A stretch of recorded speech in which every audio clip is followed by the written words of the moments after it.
Sorry about that, guys. Sorry about that a whole lot. We cut ourselves off on the beginning of it. Thank you all for being here tonight. My name is Ron Tyler. You've tuned in to Emergency Management Associates.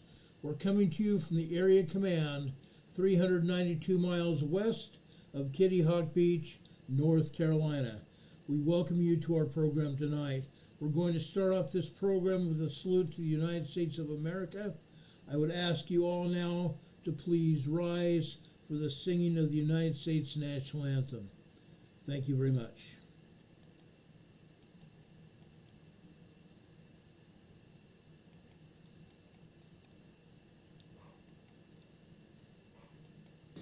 I pledge allegiance to the flag of the United States of America and to the republic for which it stands, one nation, under God, indivisible, with liberty and justice for all. Now would you make welcome, straight from Washington, D.C., the United States Army Corps Quartet. Yeah.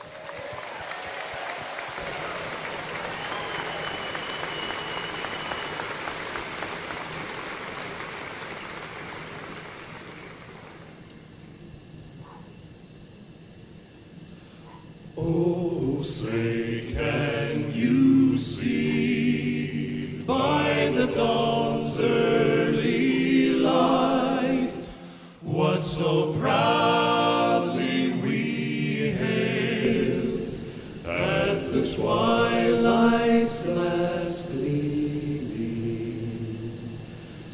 whose broad stripes and bright stars through the perilous fight o'er the ramparts we watched were so gallantly streaming, and the rocket's red glare, the bombs bursting in air, gave proof through the night that our flag was still there.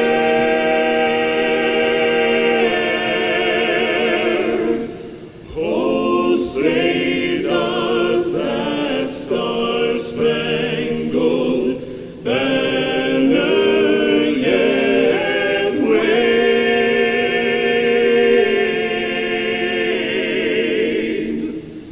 o'er the land of the free and the home of the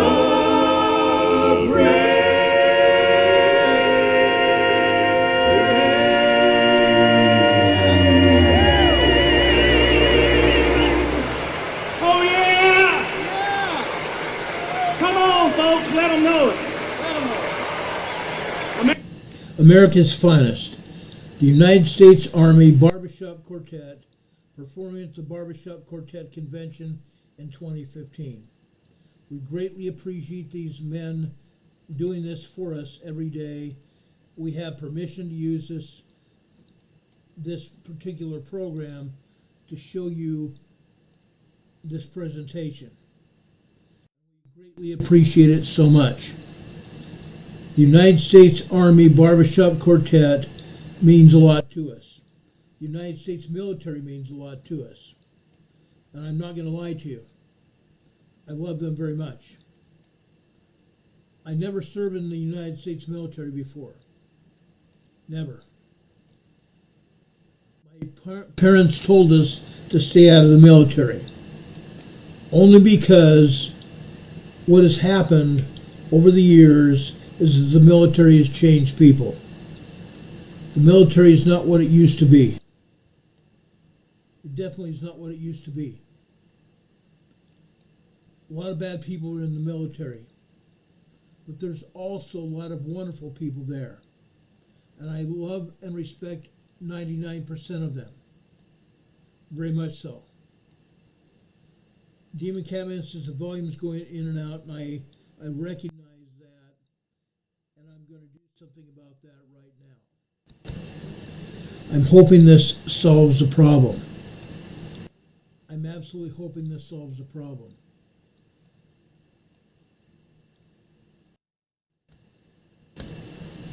I'm hoping it does. Okay? How do you see me now? Am I overmodulated, guys? Or is this fine?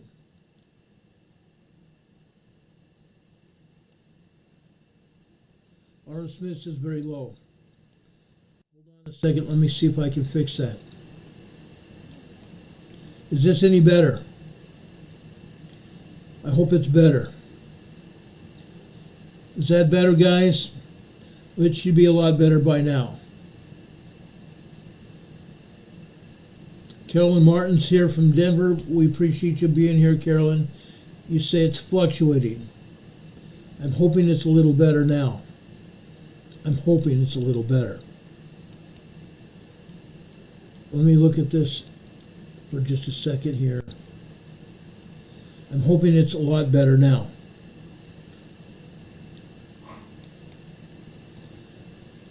It should be a lot better now, I'm hoping. Anyway, let's continue on with our program. I want to get this going here. I'm sorry for the delay here. I want to thank our U.S. military so much with what they've done for our country and what they've done for our world. I want to also thank those members of the military allied armed forces with our various countries that are allies to us. We love and appreciate each and every one of them. They help protect their own countries, but they also help the United States police the world. Without the other countries helping to support us, we would not have much of anything going for us. We honestly wouldn't. Now, with that said, I want to continue a little bit on in the vein that we started last night. But I'm also going to continue very shortly with volcanoes and earthquakes, particularly volcanoes in the Pacific Northwest. But I want to say this, okay? In the past 24 hours, it's come to my attention through local law enforcement in Minnesota. I used to live in Moorhead, Minnesota when I was a teenager. A year after we moved to Moorhead, we moved to Fargo, which is just across the Red River from Moorhead. I developed friends in Detroit Lakes, Minnesota as well, and several other places. I've since found out today that the vice presidential nominee for the Democrat Party, Tim Walz, is a child molester. He and his wife were teaching high school. He invited children from his high school over to his house. 99% of those were males. Males.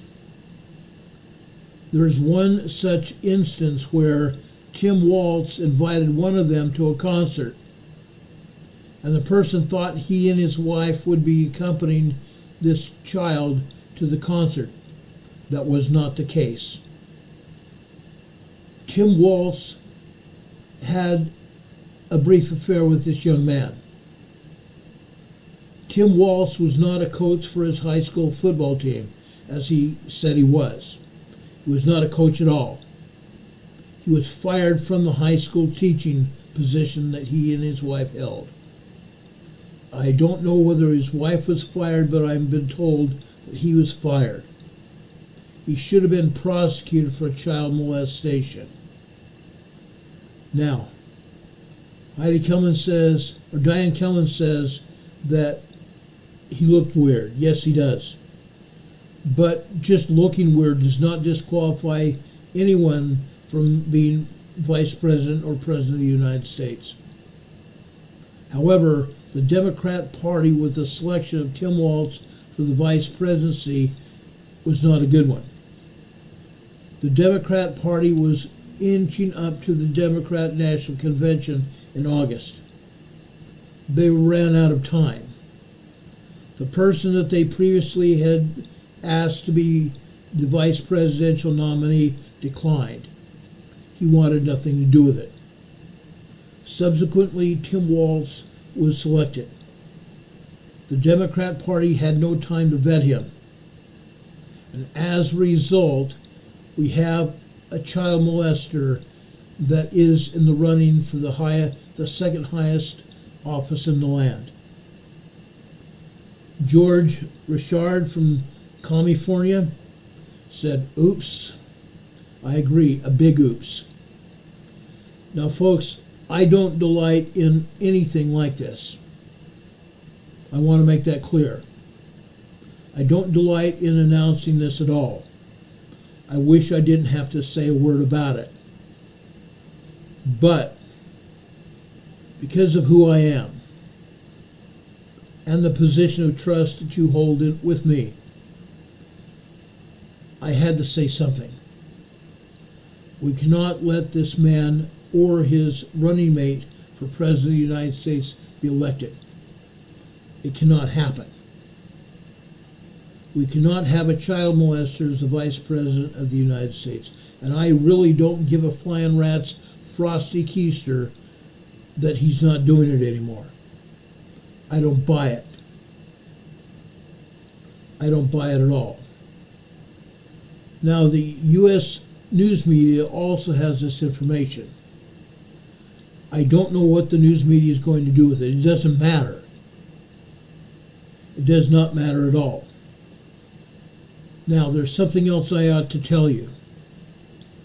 CNN announced this morning that there's new polls out.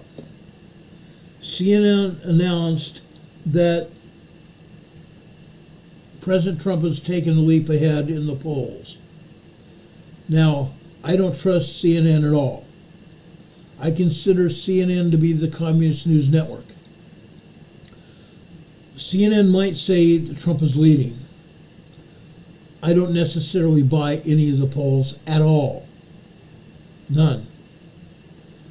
I believe the Democrat Communist Party is going to cheat on this election just like they did in 2020. All kinds of evidence has come out about the 2020 and 2022 election. It can't be trusted. It cannot be trusted. We have to go into this election not trusting the Democrats at all. We have to go into this election and vote for President Trump. And yes, I understand there may be some people that are listening to me right now that will vote Democrat. I know that. But I don't trust Harris at all. And I do not trust her running mate at all. Now it's worse. Folks, you have to trust yourselves. You have to trust yourselves. You have to go to God and ask Him what you should do. Pray. I keep advising you all about prayer. Nothing is more powerful than prayer. Nothing is stronger than faith. And nothing is greater than God. Amen.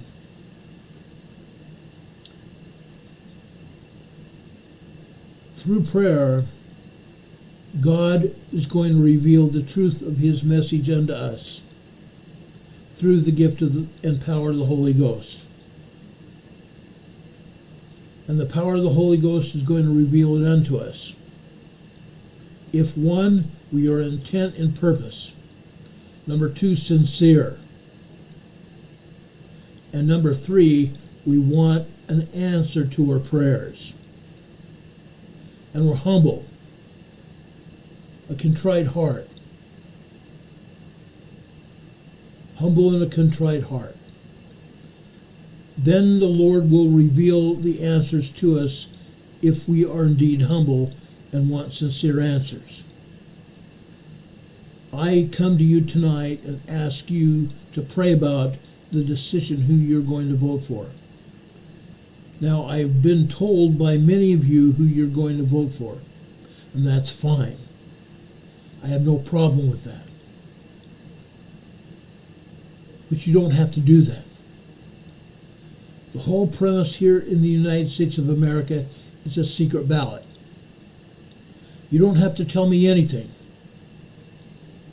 But I want you to know this. I have your back no matter where you're going to go and what you're going to do. I sincerely hope that we will elect a president that is forthright. Yes, President Trump has made his own mistakes before. But as we've seen during his previous administration, this nation prospered. And during the past 4 years, prices have gone out of whack. Prices have nearly doubled on everything across the board. Gas prices have doubled. Incredible. We cannot let this continue. Our country's going down the proverbial toilet. And I, for one, cannot let it go down any further. And I won't let it happen. Okay? I'm just not going to let it happen. This is a battle for our spiritual well-beings. Why is it a battle for our spiritual well-beings? It's also a battle because the other party, the Democrat Communist Party, want to take away our rights. They want to disseminate their false values. As I said before, when Brezhnev was in power, or it wasn't even Brezhnev,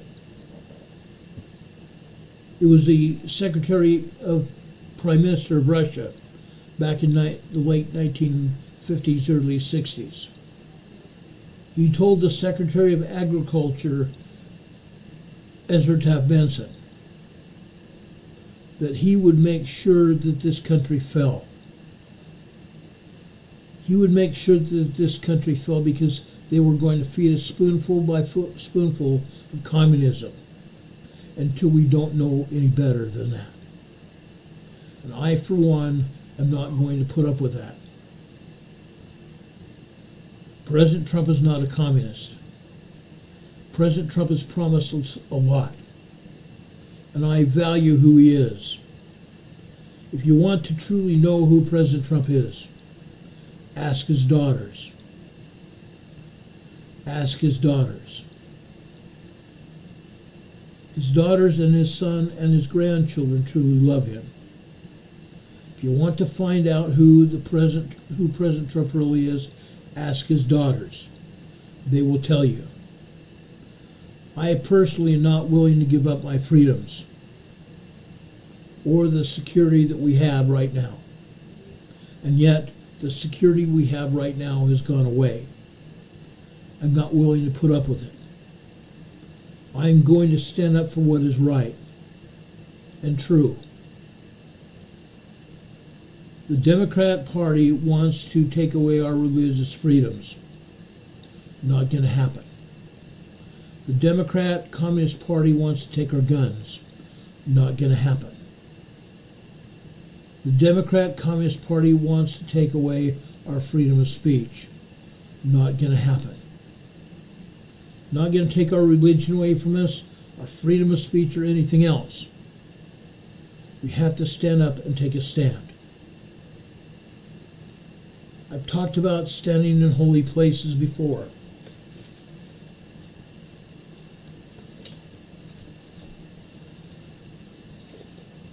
A man that I mentioned recently, even possibly as late as yesterday evening, came to mind during one of my quotes during my program yesterday. The man was Gordon B. Hinckley. He wrote this book about standing for something. And that's exactly what we need to do, stand for something. Gordon B. Hinckley wrote this wise and inspiring book. He looked at all the ails in our society today, and he offered us the most powerful cure, faith in God, and the virtues that emanate from it. His voice in this book is prophetic and full of love. People of all religions will benefit from reading it. Standing for something, the society will gain as well. This book should lead its readers to stand for something. Democrat Senator Joe Lieberman wrote that before he died. Stand for something. That's exactly what we need to do, is stand for something. Now, we are led to believe by that party that we're talking about that it is okay to let illegal aliens run amok in our country. It is okay for gang members from Venezuela to go into Aurora, Colorado and take over apartment complexes, breaking into apartments and tossing other people out. Not going to happen. This cannot continue.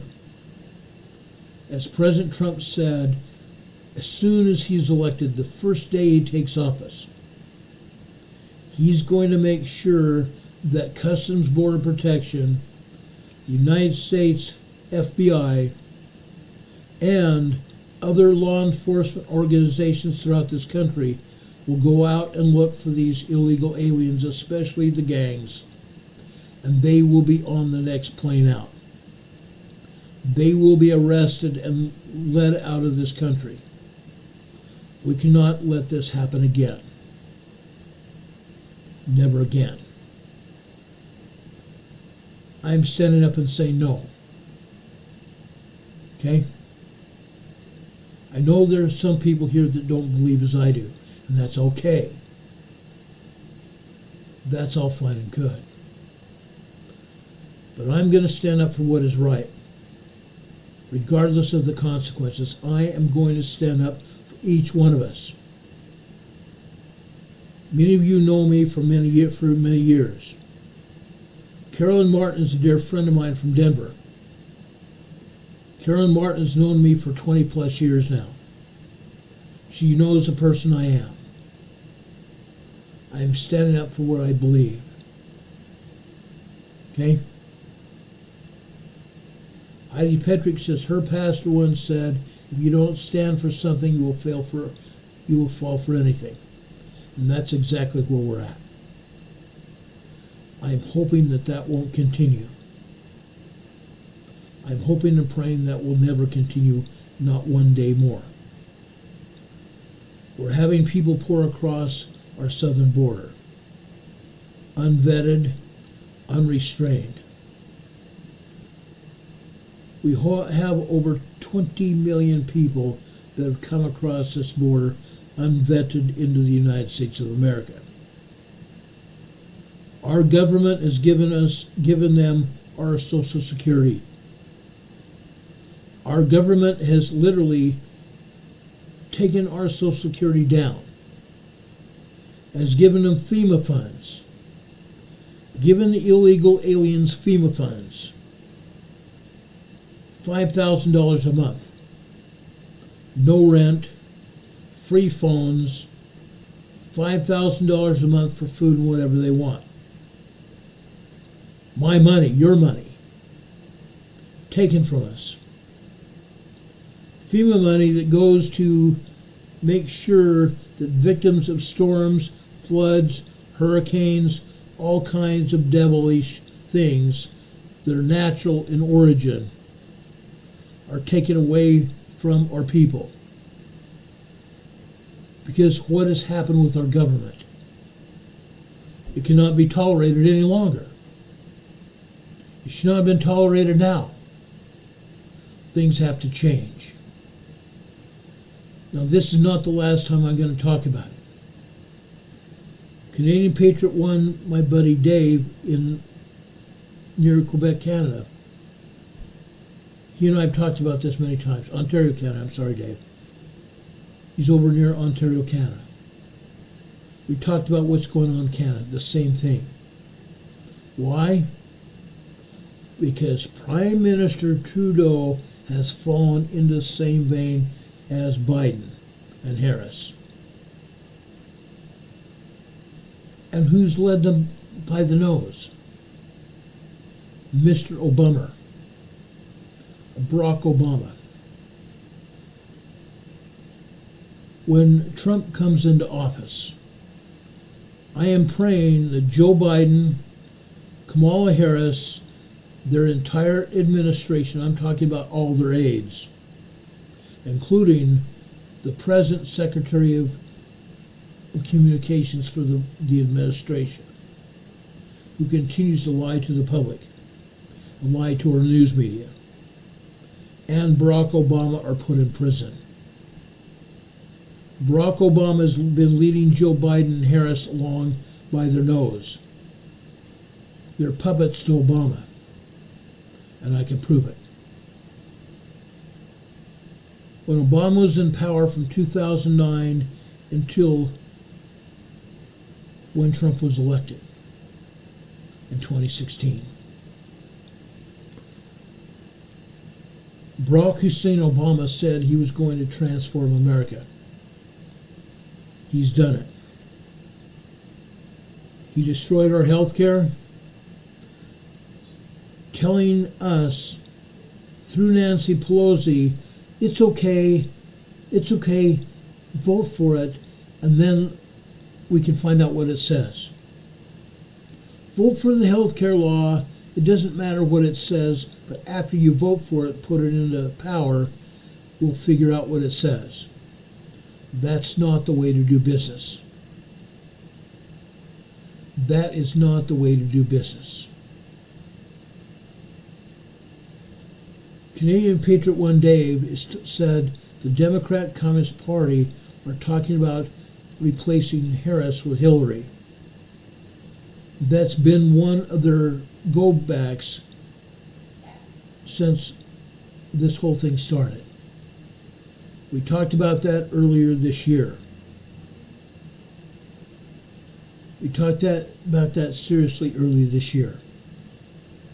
There were several ideas, two main ones. Number one, taking Biden out of office, replacing Biden with Harris. In replacing Biden with Harris, it makes her the President of the United States. Then she would have to have a vice president. The vice presidency would then either go to Hillary, and then Harris steps down and Hillary becomes president. Or Harris takes the presidency after Biden resigns or is forced out. Harris is president, then something else happens. Michelle Obama would be put in as vice president. Michelle Obama said she did not want the position. But that's what was proposed. Michelle Obama becomes the vice president, Harris steps down, and Michelle becomes president. She steps down and puts Barack Obama in as president again. Obama's been one step below the president all along. Biden and Harris have been puppets. It's unreal. This has happened. I can prove it. We need to make sure that this does not continue ever again. One of my last statements tonight about this.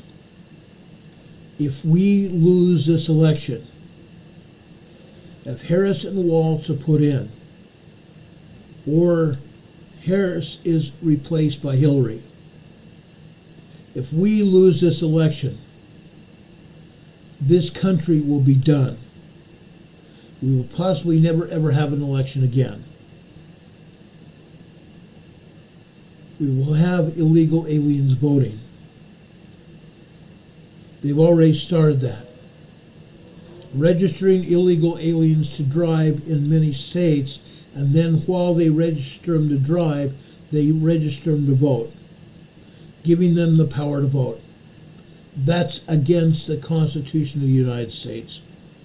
And yet the Democrat Communist Party says the Constitution of the United States is antiquated and needs to be thrown out anyway. That's what they're saying. We cannot let this happen. We cannot let this happen. Hillary, Harris, Walz, it doesn't matter. They cannot be allowed to assume the presidency of the United States, not now, not ever. We saw what happened when Clinton was the president of the United States. 50 people died. 50 people died during the Clinton administration. People that are responsible to Bill Clinton and Hillary Clinton. They died.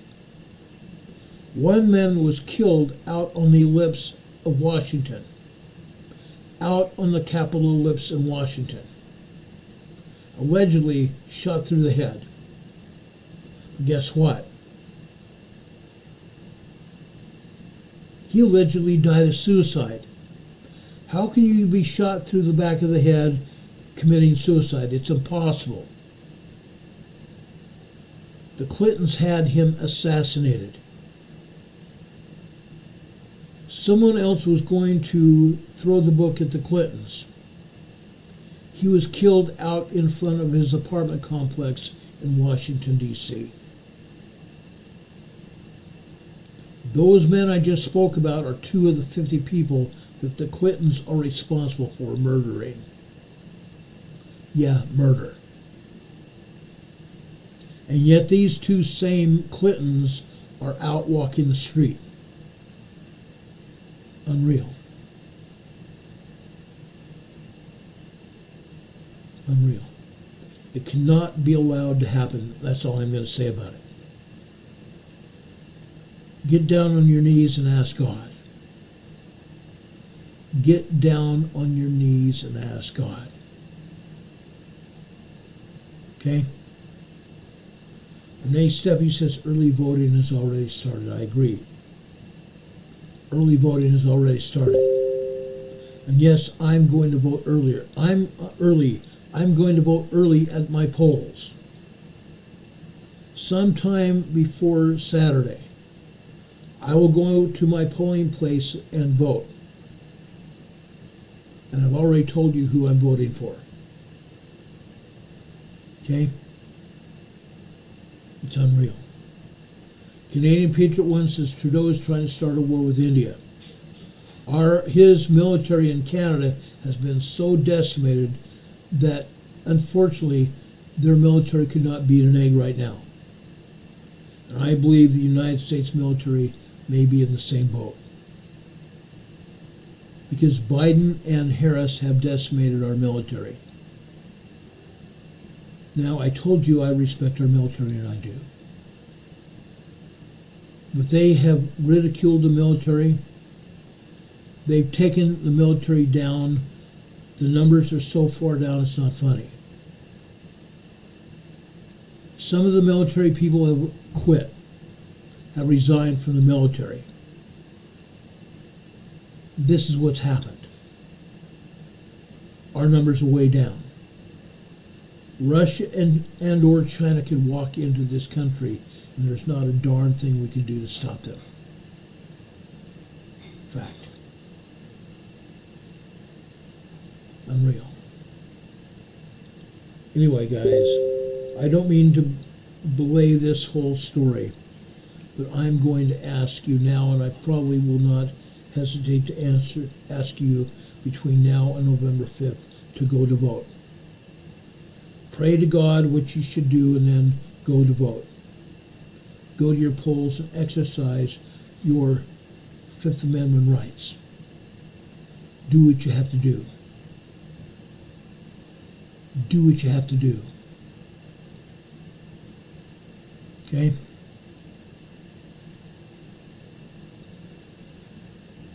It's sad. Canita Warrior is in the chat. He said he drove by the 103 Electrical Union on 93rd in Boston, and the sign said Trump is a scab.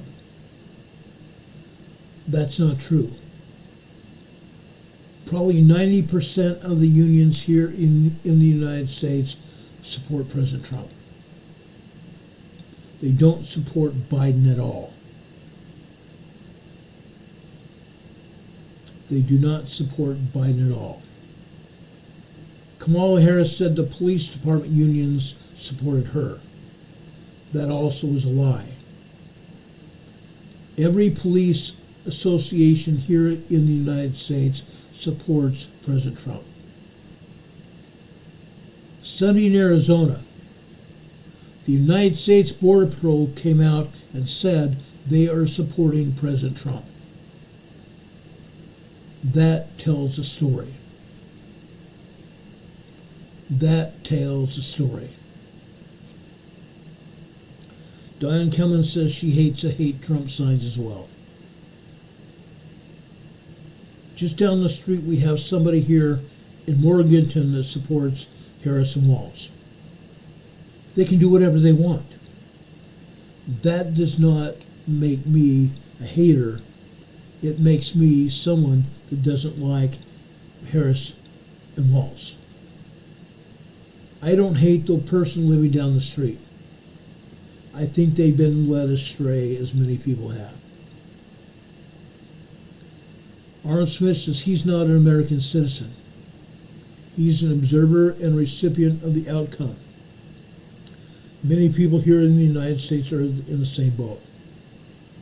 But folks, I am an American citizen. I have the right to vote. I've registered to vote, and I'm going to vote. We need to stand up for our rights here in this country. Okay? We need to stand up for our rights. Folks, I love you. I love each and every one of you, or I would not even be talking about this. I care about our country. I care about you. Now, folks, let's stop talking about that right now. We may come back to it. We may not. But I want to talk about earthquakes. There are some earthquakes we need to talk about. Okay? I just brought up the USGS map. Okay? We won't stick here on the map for very long. But we're going to talk about the earthquakes right now. Now, I want to talk about this earthquake in Mexico first.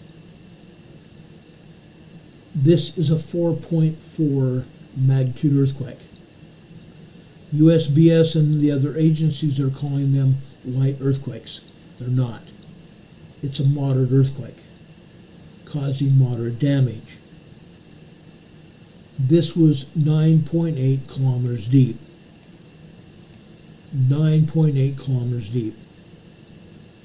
This is all along the southern shoreline of southern Mexico.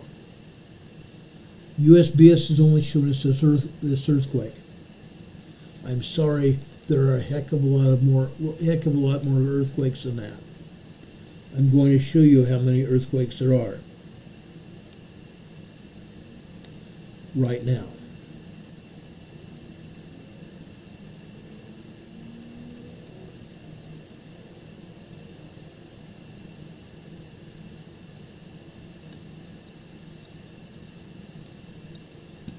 You guys will just stand by me for just a minute.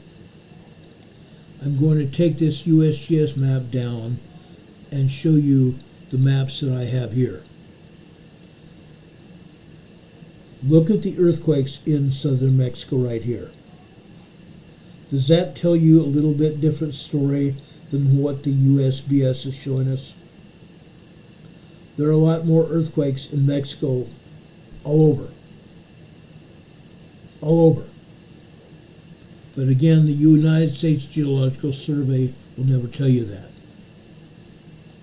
They won't tell you that now, and they won't ever tell you that. They're going to keep you in the blind. Let's go down here to Costa Rica. Tamarindo, Costa Rica. This is a 4.7. While that other earthquake was in Mexico on land, this is off the southern shoreline of Costa Rica. Tamarindo, Costa Rica. This is a 4.7 moderate earthquake. This is also 40 kilometers deep. On Saturday, there was a 6.2 earthquake here. This is an aftershock of that 6.2 earthquake.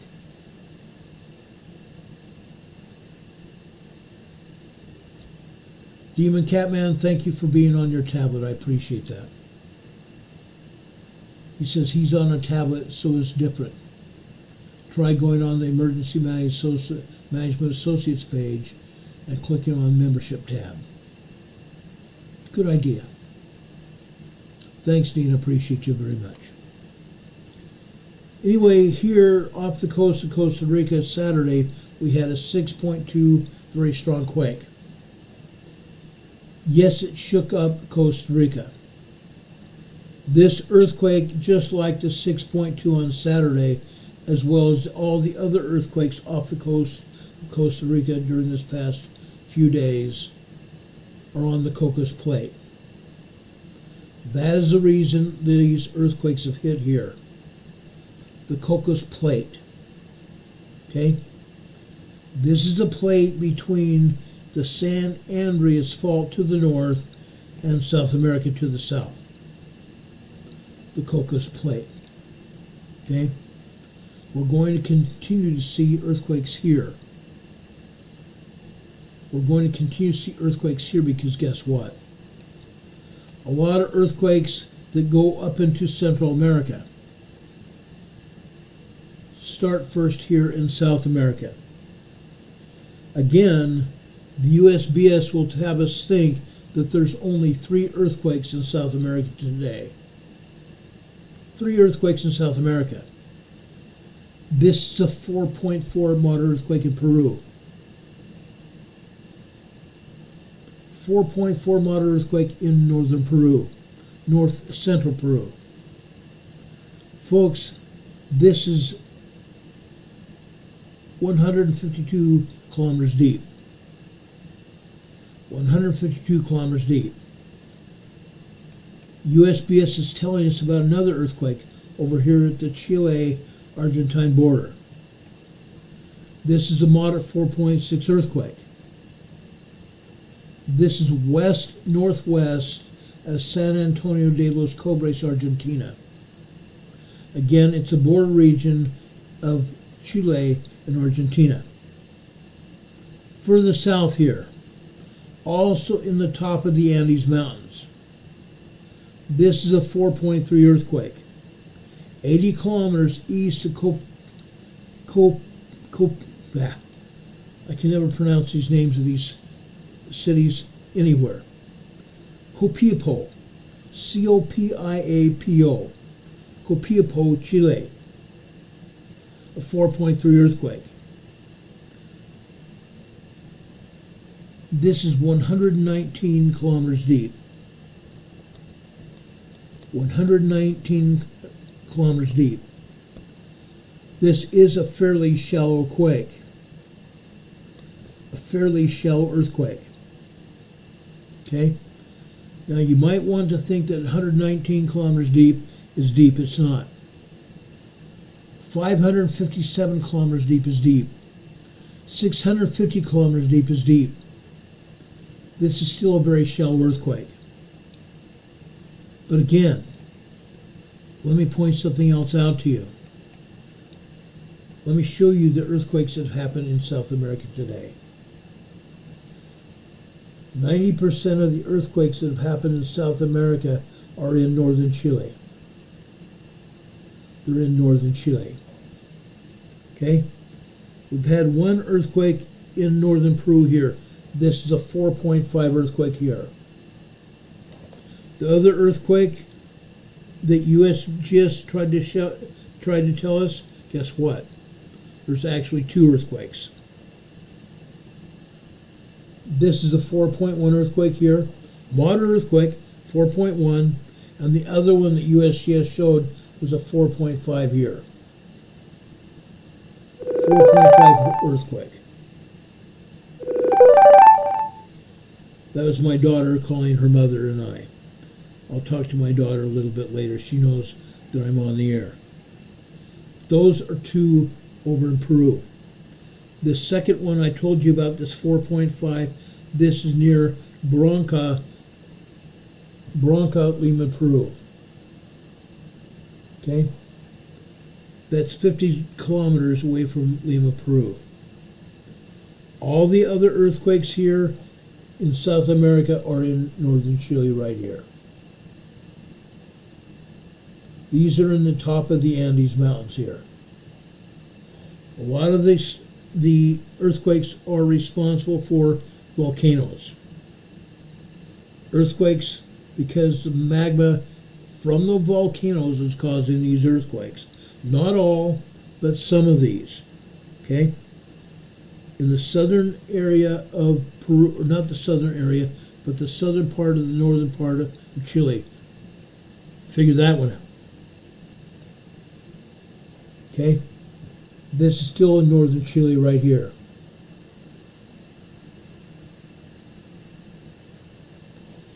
That is a 3.0 earthquake.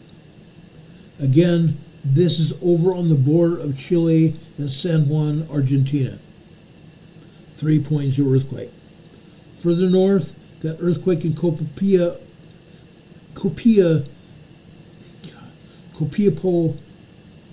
Chile. The 4.3 earthquake I told you about. The earthquakes up here near the border of Chile and Argentina here. First, a 3.3, a 4.6 San Antonio de los Cobres, Argentina, and Chile. Salta, Argentina, 3.4. And then another 3.4 here. 4 earthquakes there. Right in that same area there. 4 earthquakes. One of them being a 3, the other 3 are 4s. We go north. Tarapacá, Chile, a 2.7 and a 2.5 also in Tarapacá, Chile here. Okay? Again, in the Andes Mountains of South America. It's going to happen. It's going to happen. Now, I want to go over to another area here.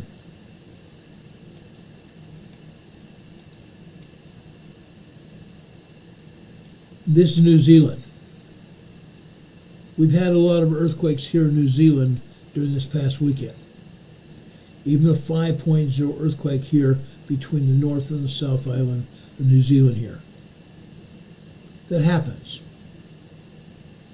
But today, USGS is not showing any earthquakes here in New Zealand at all. None.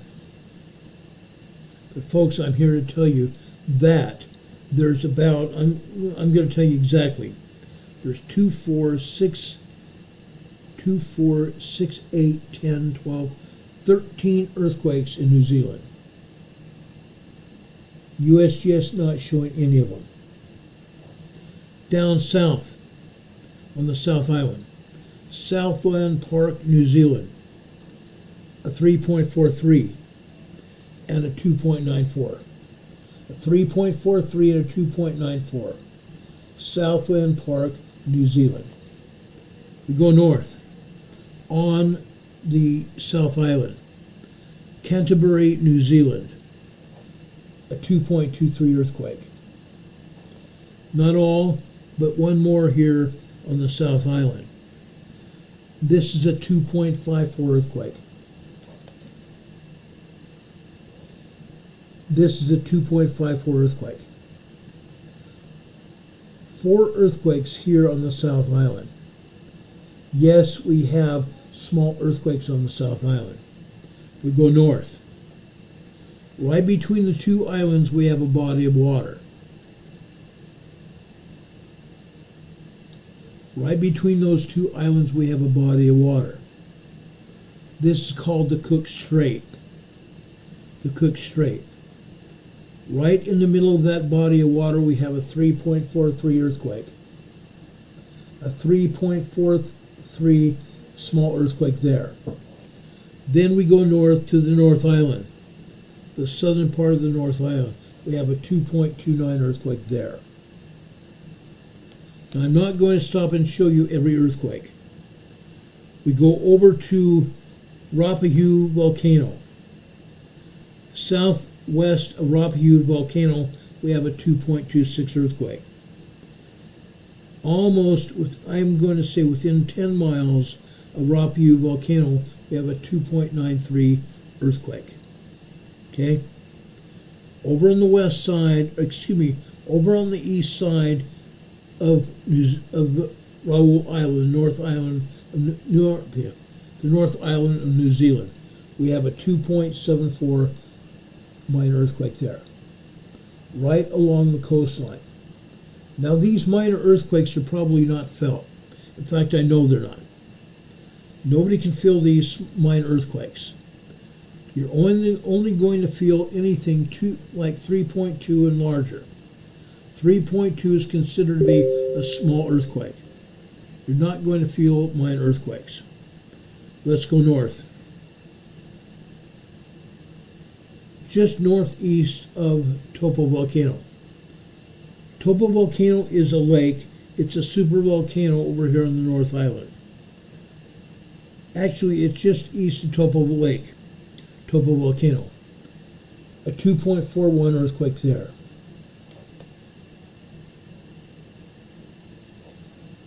A 2.41 earthquake there, just east of Topo Volcano. North of there, this is near to Tawera, Bay of Plenty. This is on land south of the Bay of Plenty. This is a 2.52 earthquake. 2.52 earthquake. USGS not showing us a darn thing. Nothing. Nothing. We have 2 earthquakes in the Bay of Plenty. USGS not showing us anything. This is a 2.43 minor earthquake. And again, this is out in the ocean. The ocean waters will absorb any shock waves from this quake, and there is none. Minor earthquake, 2.43. The other earthquake here is a 3.68. A 3.68 in the North Bay of Plenty. Now, off the coast of New Zealand, off the coast of Gisborne, New Zealand, this is a 3.1 small earthquake. Look what it is. Look where it is. It's right on top of an earthquake fault here. Right smack dab on top of the earthquake fault. Guess what? That earthquake fault comes out of Tonga. Earthquake fault comes out of Tonga. Now, there's one more earthquake north of there. The earthquake just north of there is in the Kermadec Islands. The Kermadec Islands. This is a 5.0 earthquake. The Kermadec Islands are unoccupied islands. No humans are there. The only humans that ever go there are scientists that are checking on birds. This is a bird habitat, bird sanctuary. That was a large earthquake. This earthquake happened at 3:51 Eastern Time today. Okay? 10 kilometers deep, 6.2 miles deep. One other earthquake north of there, also in the Kermadec Island region. USBS downgraded this quake from a 5.2 to a 4.9. From a 5.2 to a 4.9. A downgrade. USGS does this all the time. Then we come up further north here. This is also on top of another earthquake fault. Okay? This is a 4.6 earthquake. A 4.6 earthquake. Guess what? See that earthquake fault here? It also runs south over into New Zealand. One is a Fiji Trench, one is a Tongan Trench. Runs right down into the North Island of New Zealand. The Tongan Trench runs on the outside of the North Island, and then it cuts down and runs right through the South Island of New Zealand. This earthquake here was a 4.5. Okay? Earthquake just north of there. This is a 4.5 as well. Okay? North of there is another earthquake that just happened. This is a 4.4 earthquake. Now this earthquake is a deep quake. This is 582 kilometers deep. A 4.4 moderate earthquake, 582 kilometers deep. This is a deep earthquake. Deep earthquakes propagate more shallow, stronger quakes. This being 582 kilometers deep.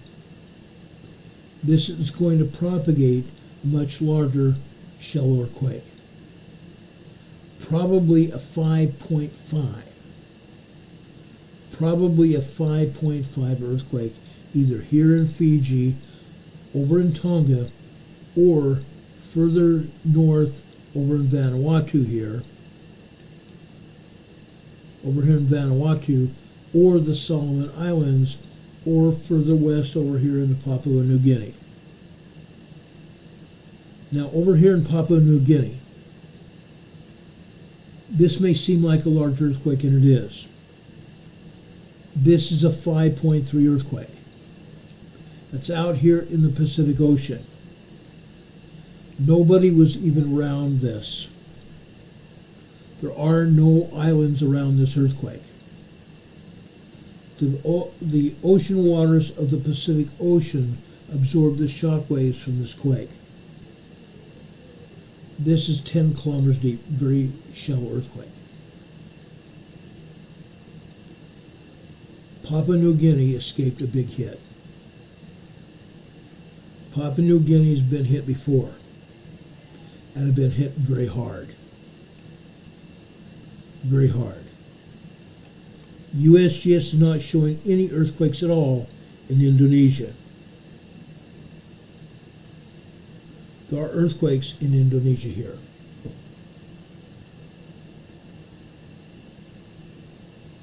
USGS is not showing any of them. Java, Indonesia. Just quickly. Over on the southern part of Java, Indonesia, we have a 3.5. We have two 3.5 earthquakes here. Two 3.5 small earthquakes here. Central Indonesia, we have a 2.7 and a 3.0. 2.7 and 3.0, almost right next to each other. Look at that, almost right next to each other there. Further to the east, this is Manasulia, Indonesia. Manasulia, Indonesia, a 2.8 earthquake. We go north. We have 3 earthquakes near Halmahera, Indonesia. A 3.7, a 3.3, and a 3.4. 3.7, a 3.3, and a 3.4. These are left to right. Okay? Then we go north to Mindanao, Philippines. Mindanao, Philippines. This is a 3.6 earthquake. 3.6 earthquake. Now, let's go up here.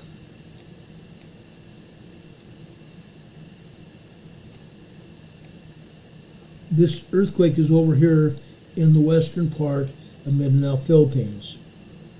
USGS not saying a word about it. Not a word about it. It's a 3.6 earthquake. Okay? This is another case where the USGS isn't doing its job. However, they are showing this one earthquake over off the northeastern coast of Mindanao, Philippines. This is a 4.5 earthquake. This is also 9.5 kilometers deep. This is also an aftershock of an 8.4 earthquake that struck here earlier this year. A 4.5 aftershock of an earlier earthquake this year, an 8.4 major earthquake. The area is still rocking, and USGS doesn't want to talk about it. Fascinating. This is a 3.9, 4.0 earthquake. 3.9, 4.0 earthquake, Central Philippines. They're not showing it, are they? Nope. Further north, just south of Luzon, Philippines. 41 miles west of Tanaga Island. This is also 3.2. USGS is not showing this one either. Fascinating, but no cigar. Then we go northeast of Taiwan here. Northeast of Taiwan. This is a 4.5 earthquake. The islands between southern Japan and Taiwan are owned by Japan. This is a 4.5 earthquake here.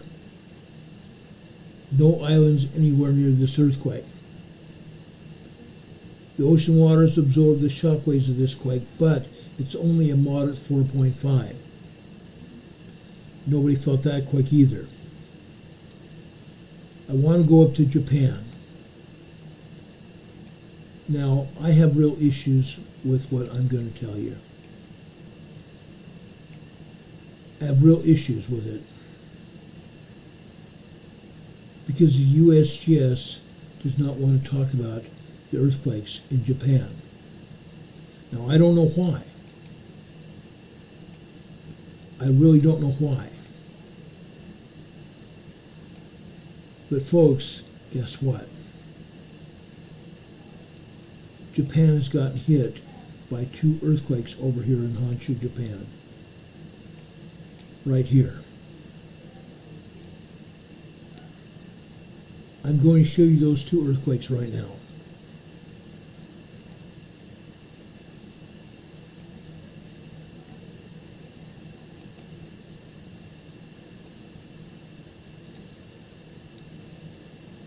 This is a 2.1 minor earthquake here.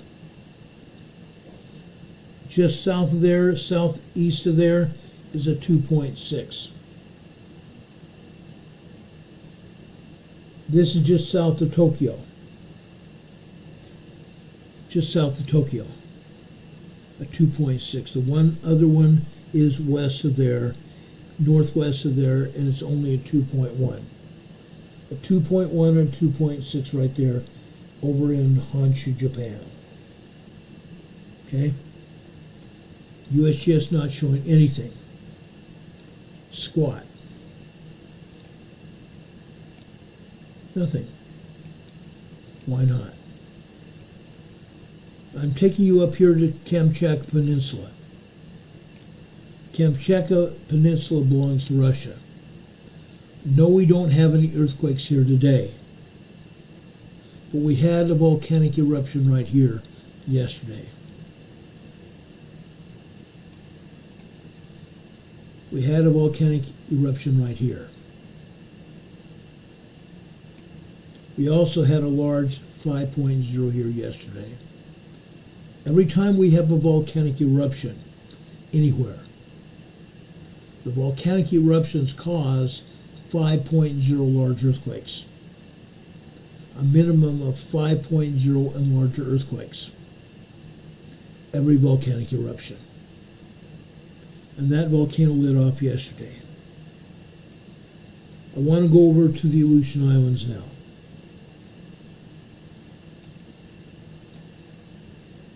The United States Geological Survey is showing 2 minor tremors over here near Atka, Alaska. I'm sorry, not Atka, Adak, Alaska. This is a 0.5 minor tremor there. Actually, microquake. 0.5 microquake. This is a 1.8 tremor here. Also, 48 kilometers southwest of Adak, Alaska. Then we go further north here. This is a 3.0 near Nikolsky, Alaska. 3.0 near Nikolsky, Alaska. Then we have no earthquakes at all until we get over here into the northern peninsula of Alaska. Okay, right here. This is a 1.6 near Karluk, Alaska. Karluk, Alaska. Just a tremor. But what is north of there? Old Ili Lama volcanoes right here. And we're seeing one tremor there. One tremor there. This they have as a minus 0.5 microquake. But again, I counter that with this. This supposed microquake here is also not above sea level. Minus number earthquakes are always above sea level. Guess what? This is 5.7 kilometers deep. 2.5 miles deep. It's not above sea level, guys. Again, the agency's lying through their teeth. We go north here. 1.6 earthquake here. A tremor. 88 kilometers southeast of Popi Vinoy Landing, Alaska. Popi Vinoy, Alaska. Or Popi Vinoy Landing, Alaska here. We go further north here. These are just tremors here, except for this. This is a 2.5 minor earthquake here. A 1.7 tremor. 1.5 tremor. 0.7. This is east of Pedro Bay. Well, guess what? Now this is just south of Mount Redoubt volcano. South of Mount Redoubt volcano. Mount Redoubt volcano is a very strong volcano. Very strong, often dangerous volcano. Mount Redoubt is not erupting right now, but we see these tremors here. This is 1.1 tremor here. Further north here, this is the Cook Inlet here. the Cook Inlet. The Cook Strait is between the North Island and South Island of New Zealand. The Cook Inlet is here between the Peninsula of Alaska and the western or the eastern peninsula of Alaska. Two different peninsulas here. Okay? This is a 1.7 tremor. This is a 1.3 going further north. Over here to the east, southwest of Hope, Alaska, a 1.7 tremor. The reason I'm showing you these quakes here is because I want to show you the relationship of the quakes to Anchorage, Alaska. You have Anchorage, Alaska right here. The closest earthquake is across the strait, across the Cook Inlet here. This is 6 kilometers southwest of Point Mackenzie, Alaska. A 2.8 earthquake, minor earthquake. We go just north, we have 2 more earthquakes here. This is a 2.0 and this is a 2.1. Again, we go across the Cook Inlet here. This is 1.1 and also the 1.9 tremor here. KNIK, Fairfield, Alaska.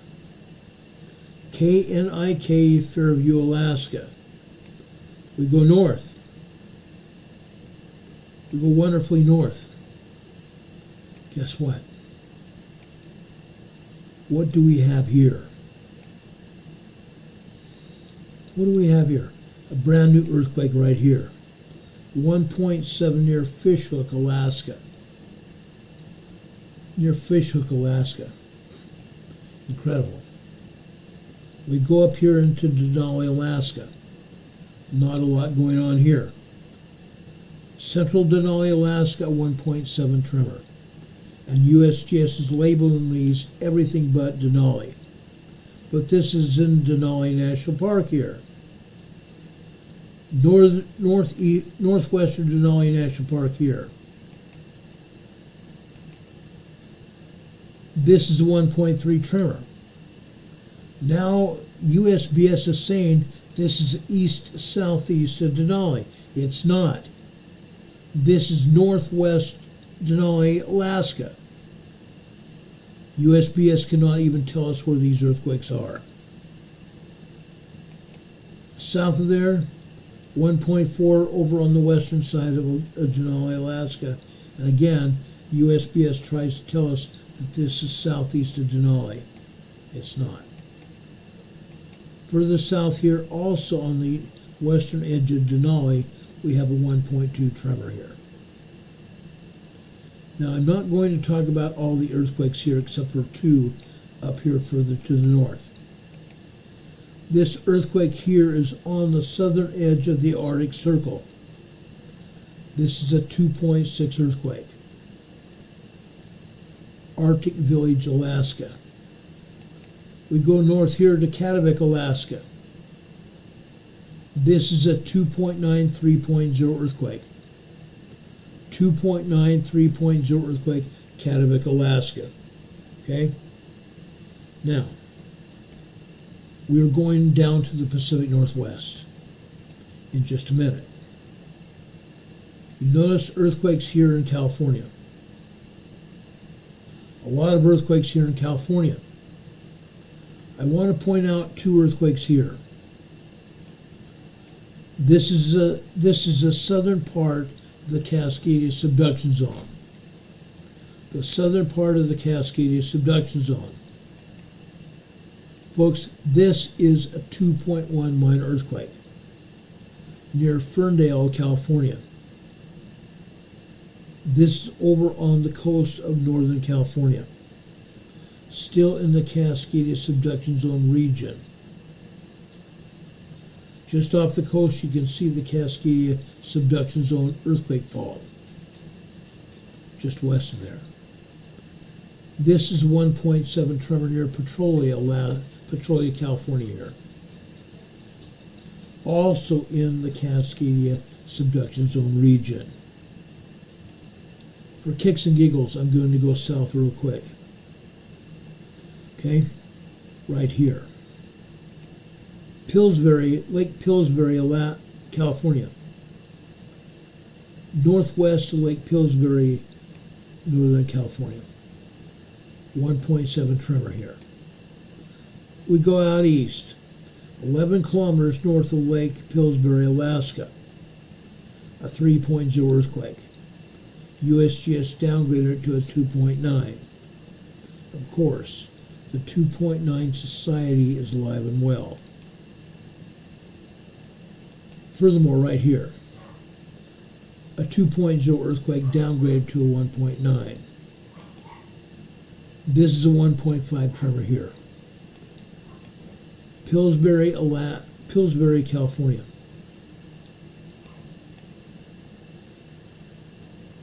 Lake Pillsbury here. Just so you know what we're talking about here.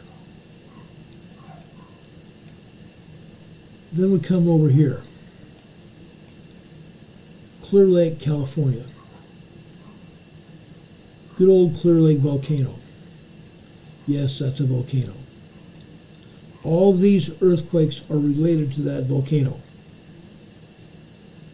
Folks, these are the geysers. Sonoma Valley, California. The geysers are a geothermal facility here where man have drilled into the magma chamber of the upper magma chamber of the Clear Lake volcano. As a result, seismic energy finds these man-made drill points, man-made earthquake faults, and it fractures the rock of these earthquake faults, causing these earthquakes. I'm going to point out one earthquake here. This is a 1.1 tremor here in the geysers. Typically, we see 20 to 30 earthquakes here every day without fail. That's because man has drilled into the upper magma chambers here, and they cause earthquakes, causing earthquakes. They drilled into the upper magma chambers of the volcano to harvest steam from the volcano to power turbines here in this facility. I think right here, yes, we do.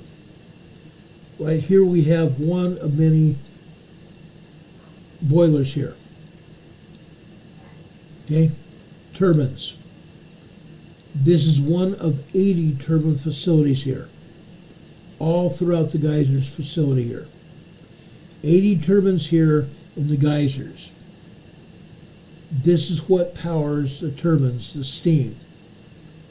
The steam helps generate the power to provide electricity for 4 energy conglomerates here from Northern California. One of them is Rocky Mountain Power. Another is Pacific Gas and Electric. Fascinating. Fascinating. Now, folks, that's not all, but there's more. A lot more. You see earthquakes up and down the entire facility here. I'm calling it a facility because it's a San Andreas Fault. This time it's south of San Francisco Bay. Right here we have another earthquake that just happened. This is in the Pinnacles of California. Pinnacles, California. This is not just a geothermal area. It's not just on the San Andreas Fault. There is oil and gas drilling going on here in the Pinnacles. That is another reason we have earthquakes. Because the seismic energy finds these earthquake faults, these man-made earthquake faults, and causes the earth to tremble. Fractures the rock inside these earthquake faults and causes the earth to move. That's why we're getting that here. Further south. I want to show you this because it's important. Folks, this is the world's largest, California and the world's largest earthquake facility here. I'm calling it a facility because Fairfield, California is the earthquake capital of California and the earthquake capital of the world. More earthquakes happen here than anywhere else. This is a 1.4 tremor. East of there, also east of Fairfield, is Aveyah, California. A 2.5 earthquake here. It's just east of the San Andreas Fault. Now, tomorrow I'm going to spend some time here in the Los Angeles area. Right here, Malibu, California. This is an aftershock of a 5.1 earthquake that just happened here about 4 weeks ago. A 1.3 tremor here. North of there, you also see an earthquake. This is a 2.1 near Ojai, California. Ojai, California. A 2.1 earthquake. Tomorrow we're going to spend a great deal of time here in Southern California. USGS is not even touching on all the earthquakes here in Southern California. They never do. Let's go up here to the Pacific Northwest. USGS is not even doing this map justice. They're calling this a 0.8 microquake. 2 kilometers northeast of Amboy, Washington. Fascinating. Because up here at Mount St. Helens, I'm going to show you some seismograms from Mount St. Helens today that are going to put the USGS map to shame. We have some good-sized earthquakes up here at Mount St. Helens. USGS here shows a 0.4 microquake. There's a ton of microquakes here at Mount St. Helens, a ton of them. But USGS is not showing them to you. A lot of other earthquakes there as well. North of Mount St. Helens near Morganton, Washington.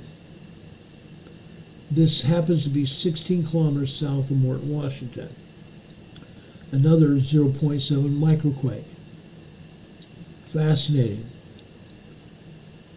Over here at Mount Adams, they're not showing anything here. I'm going to show you microquakes, I'm going to show you tremors, and I'm going to show you earthquakes here at Mount Adams. Further south down here at Mount Hood, not showing any earthquakes here or anywhere else in Oregon. There are plenty of earthquakes here at Mount Hood and other locations in Oregon. They're not showing any earthquakes here at Mount Rainier, nothing at Glacier Peak, and nothing over at Mount Baker. I am about to show you more earthquakes than you'll ever know. Okay? A lot of earthquakes here. And USGS doesn't want us to see any of them. Fact. Fact. Let's go up here to Mount Baker. Look at Mount Baker. This is what we saw at Mount Baker here 3 and 4 years ago. Every day 3 and 4 years ago. When I start showing these, all of a sudden the Pacific Northwest Seismic Network takes them down. Heaven forbid they let us show you what's going on. No, I have not been showing you earthquakes here at Mount Baker in quite some time. That's because they hide the earthquakes. We're seeing what happens now. Look at all these tremors here. And yes, we do have some earthquakes on the lower side of this seismogram. Look at that. We do have some earthquakes. Okay? Let's look over here at this black line here. Just after 6 a.m. today, I'm going to say 6:04, 6:05 a.m. today, at Mount Baker. That, folks, is a 2.0 earthquake. Minor earthquake, but still a 2.0 earthquake. And USGS not saying a darn word about it. Excuse me. Let me get something to drink. They're literally not showing us squat. Look at these other earthquakes and tremors all over Mount Baker today.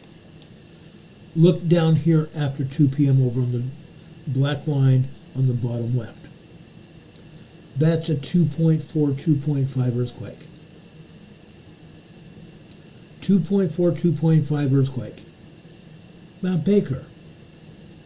And yet they're not showing a squat. Why not? Inquiring minds want to know. Now I'm also going to show you another seismogram here at Mount Baker. From Shuksan, which is at Mount Baker. Shuksan is a ski resort at Mount Baker. Why am I going to show you this? Because we're seeing the VLF wave lines. These VLF waves that you're seeing here on this seismogram are generated by magma that's coming into the magma chamber at Mount Baker. I showed you the previous seismogram so I can show you exactly what's going on. A lot of tremors and earthquakes. This seismogram here shows you the VLF waves. The VLF waves are generated by incoming magma into the volcano. Like you see, it's a very, very busy volcano. A lot of activity at Mount Baker. Unreal. Ruth St. John is here. Welcome, Ruth. We haven't seen you in a while. God bless you. We appreciate you here. Brother Don Patoga's here. Thank you so much for being here. But here at Mount Baker, you've seen a lot of activity. USGS doesn't want us to see this, do they? They don't want to report it. They didn't report it. How about that? Let's jump down to Glacier Peak. Glacier Peak is about 40 miles southwest of Mount Baker. Usually, we don't see what we're seeing here. We're seeing a bunch of tremors. A bunch of tremors. Long duration tremor activity here, caused by magma coming into the magma chamber. But there's one earthquake over here on the right I want to talk about. This one happened after 9 p.m. last night. It happened after approximately 9:20 p.m. last night. Look at that earthquake. It's a 2.8, 2.9 earthquake on the red line there. 2.8, 2.9 earthquake. Why is it not showing here on the USGS map? Why wasn't it? Also, after 3:18 a.m. this morning, another 2.8, 2.9 earthquake this morning on the red line here. Fascinating. Nearly 3.0 earthquakes here at Glacier Peak. And yet they're not showing anything. Then this afternoon here. This happened at 2:08 p.m. A 2.0 earthquake here again. Why are these three earthquakes not being talked about? Because the agency doesn't want you to know about them. That's a simple answer. The United States Geological Survey doesn't want you to see that. Just for kicks and giggles, let's go down to Mount Rainier.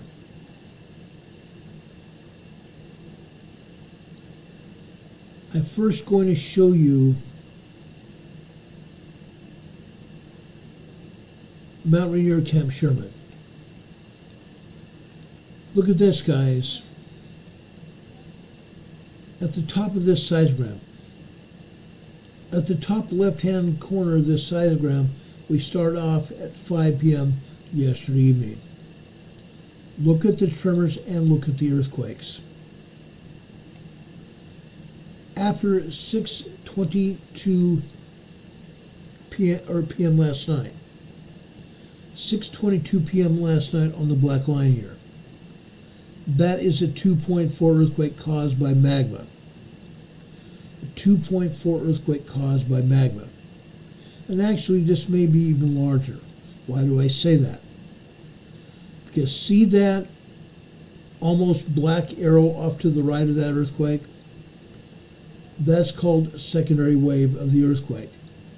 The secondary wave tells us that this earthquake probably was larger than it shows it to be.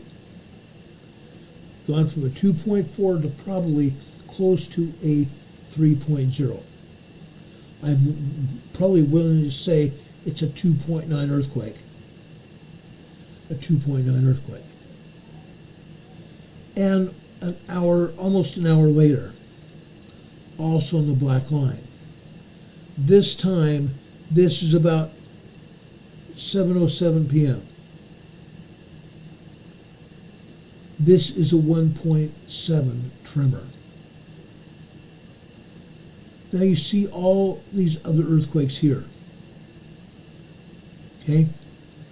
You're seeing earthquake over here on the right-hand side after 10, I'm going to say 10:13 p.m. last night. That's a 3.0 earthquake at 10:13 p.m. last night.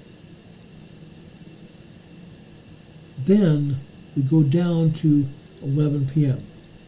2300 on the left-hand side. We come over here to the right.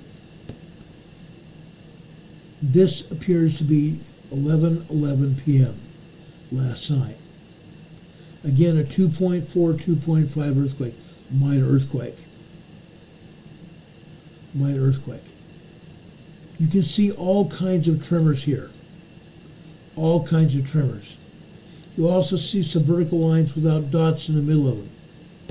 Those vertical lines without dots are steam emanating from the volcano.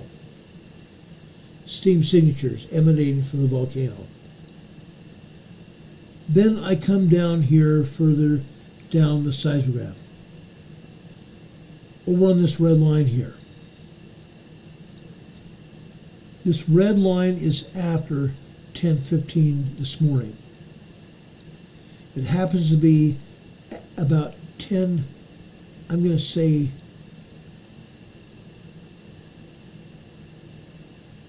10:24 a.m. this morning. This, folks, is a magma churn signal. This is a magma churn signal. Now, folks, just for kicks and giggles, I'm going to show you how big this magma churn signal is. Magma churn signals are typically 23 to 24 lines high. Yes, we've seen them when the agency is being truthful. When the agency is not being truthful, we see them as a lot less. I'll tell you why I'm saying that in just a minute. This magma churn signal is 9 lines high. I counted it earlier today, earlier this afternoon when I pulled this seismograph. Showing you 9 lines high. That means this seismograph is actually about 44 to 46% of real world. 44 to 46% of real world. Which means the earthquakes you're seeing here, the seismic activity you're seeing here at Glacier Peak are larger. These earthquakes and tremors you're seeing are larger than they appear. Because the seismologists turn the seismograph down. They turn the seismograph down. When we have the opportunity to see these magma churn signals, this tells us without a doubt what happened here. The seismologists turn down the machine. They don't want us to see what is really happening. Glacier Peak is a real volcano. Glacier Peak may be coming to an eruptive stage. Glacier Peak may be coming to an eruptive stage. We've seen 3.0, we've seen 4.5 earthquakes at Glacier Peak during the past 2 months. This is what's going on. This is what's going on. The agency's lying to us. Now, over to the right of these red lines here, Over to the right of the magma churn signal, you're seeing red lines here. These are steam signals. These are steam signals. You get a magma churn signal and we have superheated magma inside the volcano. That's why we have this here. These red lines off to the right are steam signatures. Glacier Peak is steaming. Glacier Peak is steaming. Okay? Let's keep moving here because I have a lot to show you tonight. I'm going to jump down to Mount Rainier. There's a reason for it.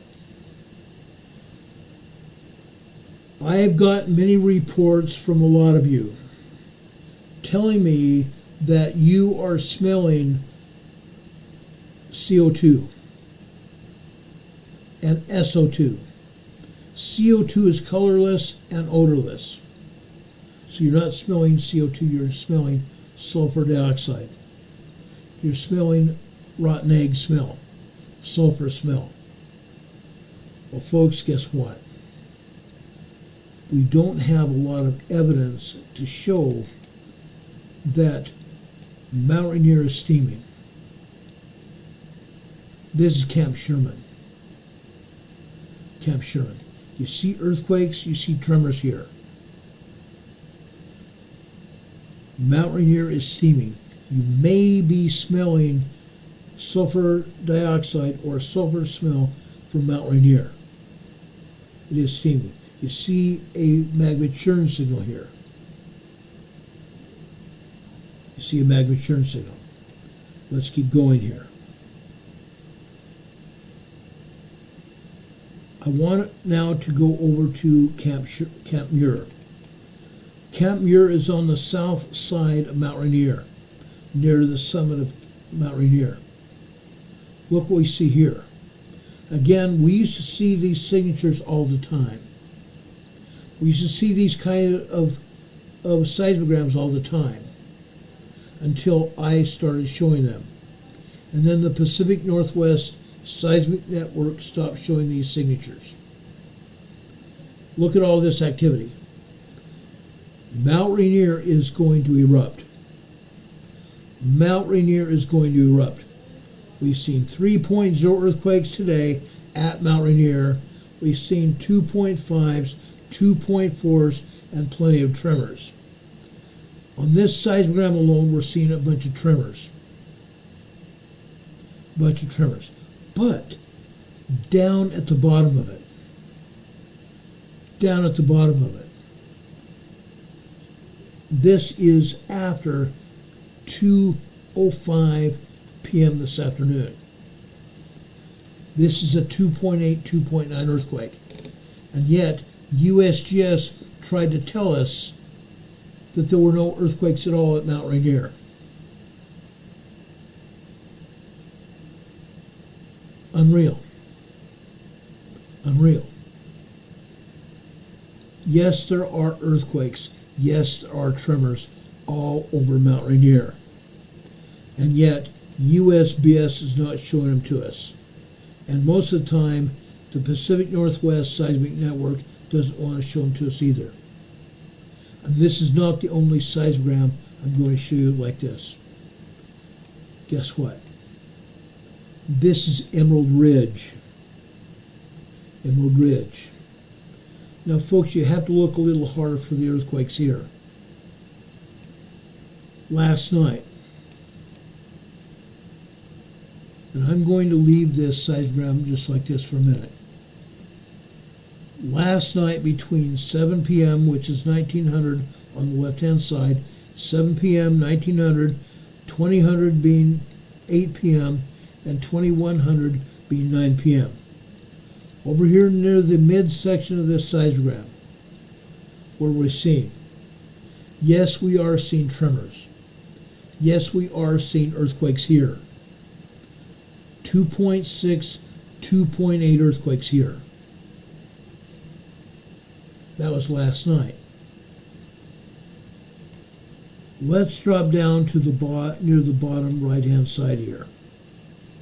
Okay? This earthquake on the right-hand side. Folks, this is 8:14 a.m. this morning at Mount Rainier. A 2.8 earthquake right here. 2.8 earthquake right here. Why is USGS not showing this? This is not the only earthquake I've shown you here at Mount Rainier today. Look at the tremors here. The other tremors shown on the other seismographs are evidence that they're not showing us anything. Because now we're seeing it. The United States Geological Survey is not showing us squat. We have to go to the seismographs to show the evidence. We're seeing the evidence here. Incredible, huh? Guess what? I'm not done yet. Let's go down to Mount St. Helens. Look at this, guys. Good old Mount St. Helens. Like I told you earlier, Mount St. Helens is shaking. Yes, we have tremors here. This is East Dome Mount St. Helens, the seismograph sitting on top of the volcano. There is a seismograph called East Dome Mount St. Helens, sitting on top of the volcano, and it's giving us this information. Yes, we are seeing magma coming into the magma chamber. Each line here shows magma coming in. Why do I say that? You see these horizontal lines here. This is what they call magma pulse signals. Magma pulse signals. Sometimes these lines are thinner, sometimes they get thicker. Magma pulse activity. More magma and less magma. That's what we're seeing here. And then you see magma blobs here. Magma blobs. Then over here in the center of this seismogram, we're seeing a 3.3 earthquake. A 3.3 earthquake this morning. This happened at approximately 4:11 a.m. this morning. 4:11 a.m. this morning. A 3.3 earthquake here at Mount St. Helens. They're not showing this, are they? USGS showed us a microquake. 2 microquakes. One to the northwest and one to the southwest of Mount St. Helens. They're not telling us the truth, are they? Again, I'm going to say this again and again and again. Mount St. Helens is getting ready to erupt. Mount St. Helens is getting ready to erupt, guys. Let me show you another one. This is East Dome Mount St. Helens. Let's go over to September lobe. I just love this. September lobe is also a seismograph sitting on legs on top of the volcano. It's a seismograph sitting on legs on top of the volcano. In this case, this particular seismogram is showing us the VLF waves from the magma coming into the volcano. The magma coming into Mount St. Helens is causing these VLF waves to show here. Look at the activity here. Look at the activity. There was one point yesterday evening after 6 p.m. over in the top right. That is a lot of activity. Then we had more activity after 8 p.m. last night, 2000 hours over here on the left-hand side, and then 3 a.m. this morning. A lot of VLF wave lines. Sometimes it's worse than this. Then this afternoon. This morning and this afternoon. Let me blow this up for you. I want you to see what's going on. After 11 a.m. here, between 11 a.m. and 2:15 this afternoon, look at this activity. This is a lot of magma activity coming into the volcano. Okay? What did we just get through showing you? A 3.3 earthquake. A 3.3 earthquake caused by magma coming into Mount St. Helens. No doubt in my mind what's happening here at Mount St. Helens. Mount St. Helens is getting ready to erupt. And USGS over on the map side is not showing us squat. This is the main seismogram coming from September lobe. I just showed you the September lobe BDF 0001 channel.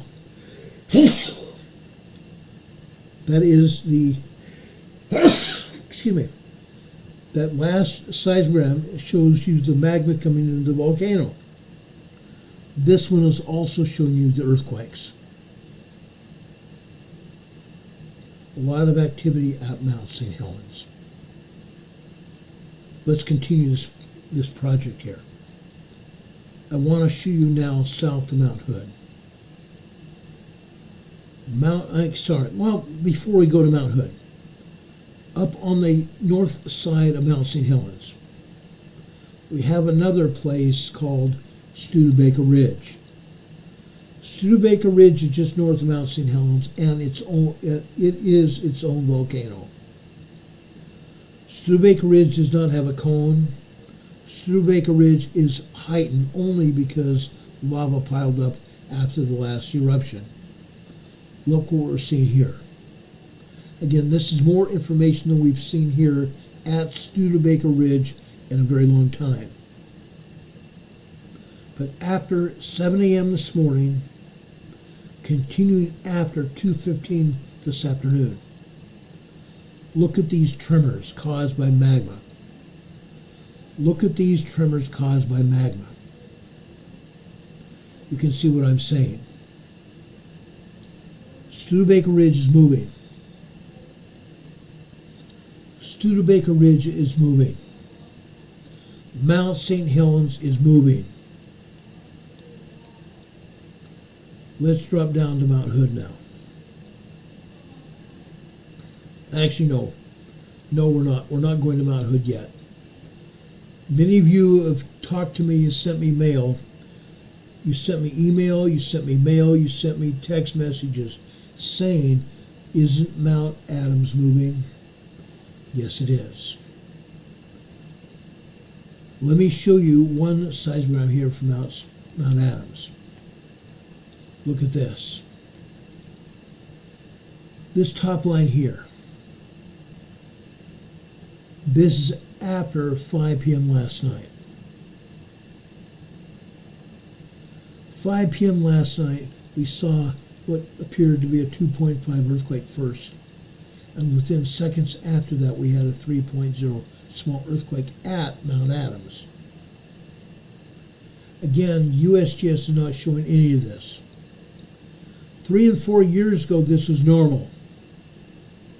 We saw earthquakes like this a lot. Then all of a sudden, the Pacific Northwest Seismic Network cut us off.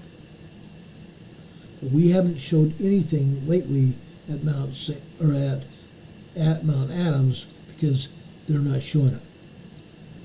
Now we're seeing earthquakes here. Okay? This earthquake in the black in the bottom center of your screen here, or near the bottom center of your screen. This after 10:10 a.m. Approximately 10:10 a.m. we had a 2.7, 2.8 earthquake. Minor earthquake. And you can see other, on this red line, for example, over on the left-hand side bottom. These are tremors here. We move over to the right just above that on the blue line. The blue line here is at 11:34 this morning. 2.0 earthquakes. Then 2 minutes later we have two more 2.0 earthquakes. Then we move over here to the next blue line here. This is after 12:23 p.m. this afternoon. Again, 2.0 earthquakes. In this case, the earthquakes lasted about 8 seconds.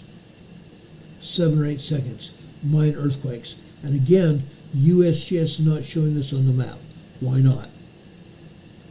They know Mount Adams is moving. They know Mount St. Helens is moving. Why are they not showing it? Inquiring minds want to know. This is not the only seismogram showing Mount Adams. Let me show you this one here. This is the VOF wave channel here. This shows the magma coming into the volcano. Yes, it is light. It's not heavy-duty magma like you see on the other seismograms. This is light activity. And that's what we're seeing here are minor earthquakes and tremors here at Mount Adams. Okay? Let's drop down to Mount Hood. Mount Hood is going. Mount Hood is going. Let me show you further to the south of Mount Hood called Hood Meadows. Look at this. Heavy-duty tremors.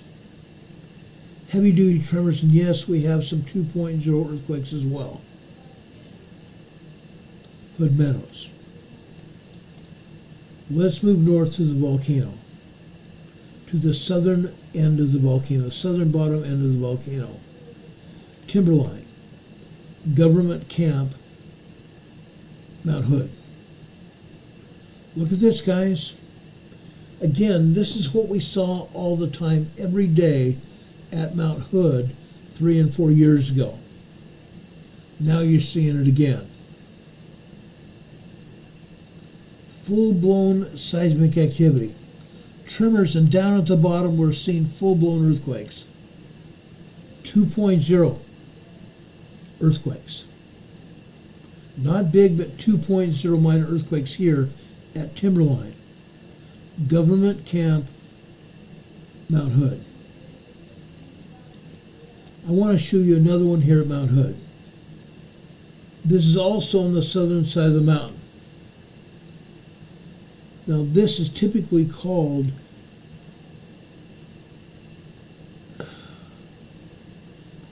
Palmer Lift.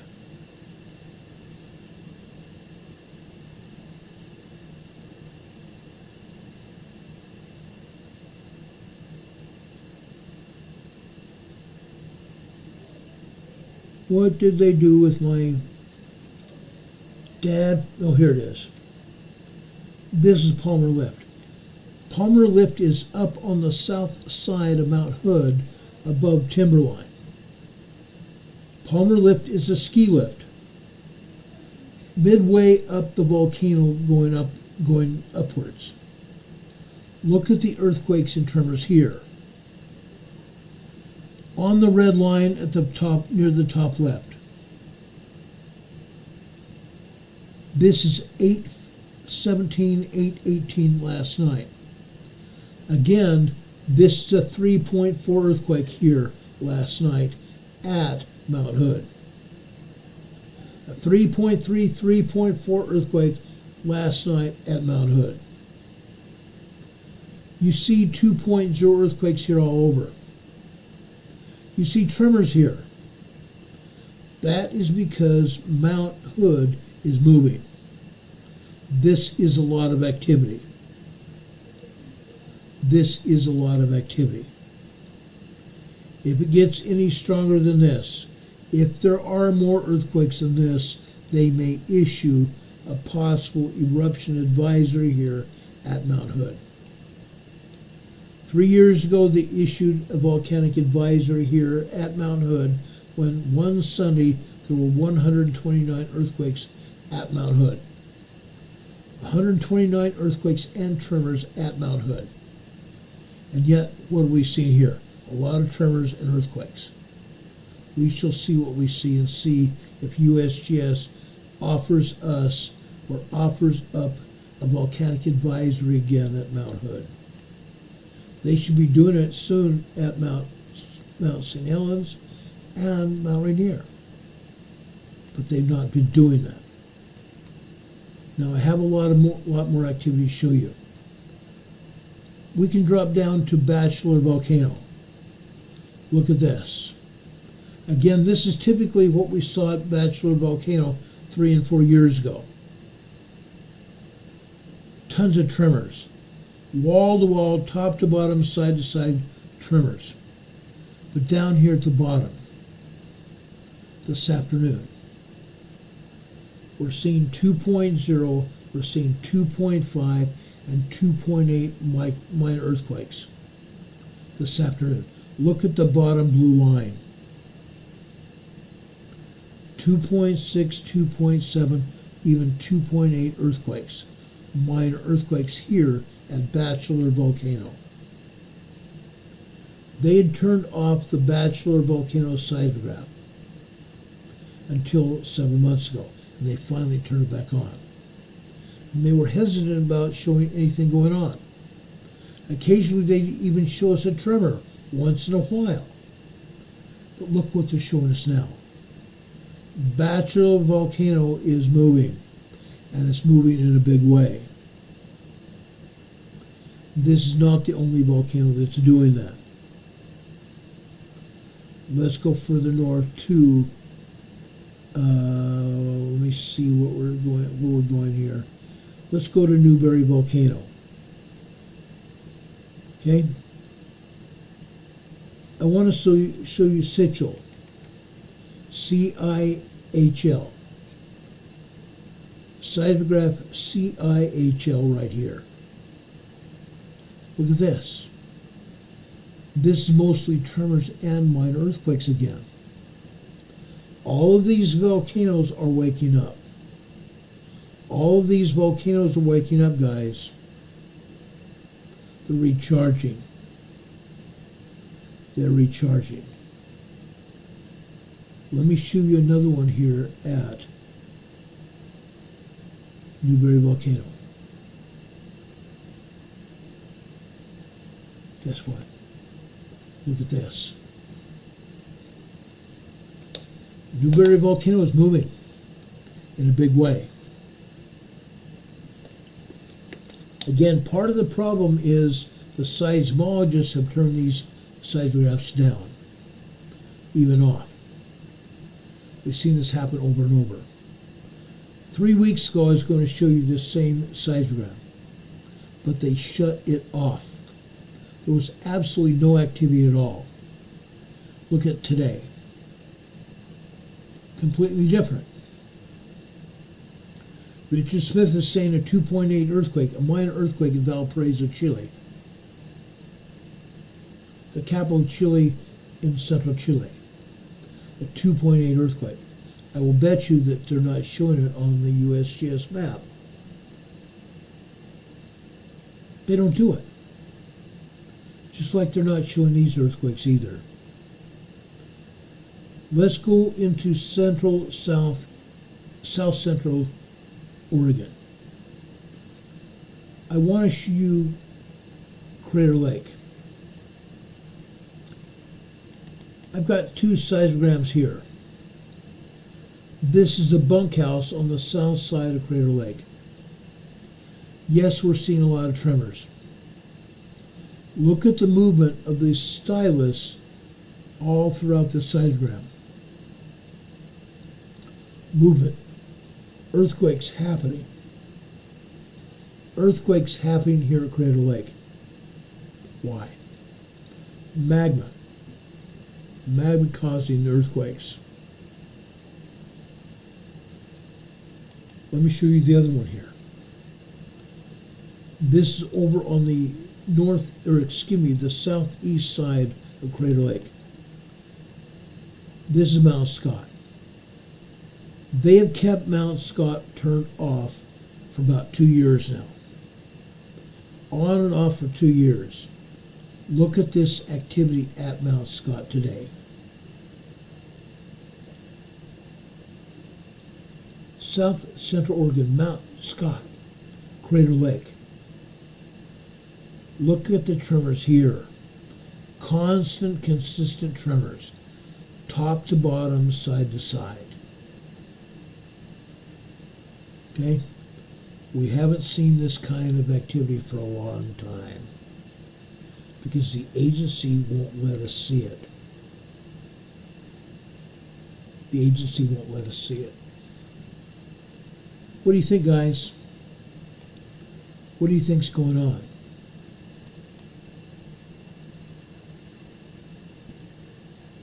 I think tomorrow we'll show you Mount Shasta, Mount Lassen.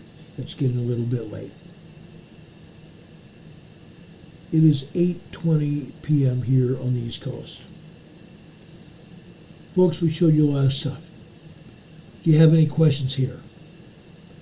All of these volcanoes are recharging. They're recharging to be erupting. And USGS not showing them on the map is a sin. It's a sin. Our government, again, doesn't want to tell us anything. They want us to keep us, they want to keep us in the dark. If people are killed when one of these volcanoes, or any of these volcanoes erupt, it is because the USGS didn't say word one about it. People have a right to know what's going on. People have a right to know how to lead their lives. Yes, we are smelling sulfur dioxide. And I've told many of you that there are magma channels coming in from the Pacific Ocean.